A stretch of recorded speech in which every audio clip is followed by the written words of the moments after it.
यदि उनकर गरज नहीं खे तो ब्रज में आवेले काहे? वो हमरे खातिर तो ब्रज में अइले हाँ।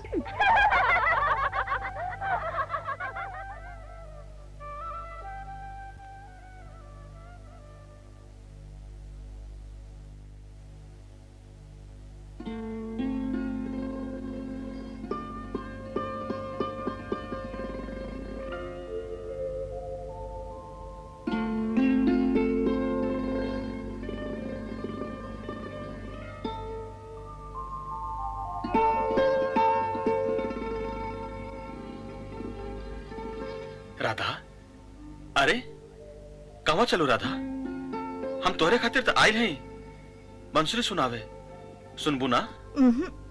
काहे रोस गेल हो? तो फिर का बात है? कान्हा, तू ना जाना, जब तू बंसुरी बजावेला और हम सुनेली तो हम अपन होश में न रह जाई। इतना कतना नीक बात है राधा। हम तो तरस जाइले होश गवावे खातिर। कतना नीक होखित जे तू बांसुरी बजाओ तू आम सुनती। ला बजाओ बांसुरी, बजाओ ना। काहे? तो हर झूठा। अरे राधा,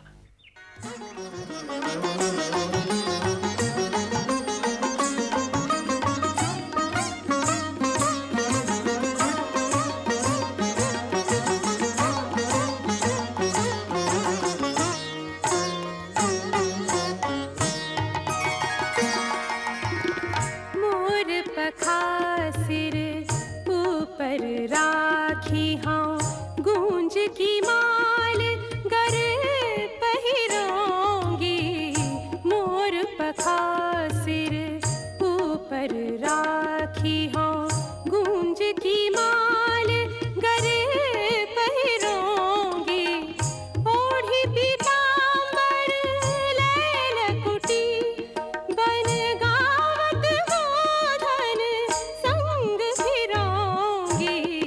मोर पखा सिर ऊपर राखी हाँ, गूंज की माल गरे पहिरोंगी।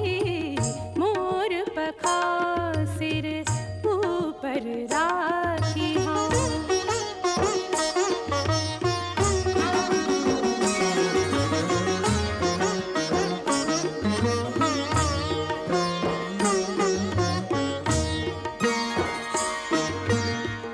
भावती वो ही मेरी रस खान सो, तेरे कहे सब स्वांग करोंगी। हो भावती वो ही मेरी रस खान सो, तेरे कहे सब स्वांग करोंगी।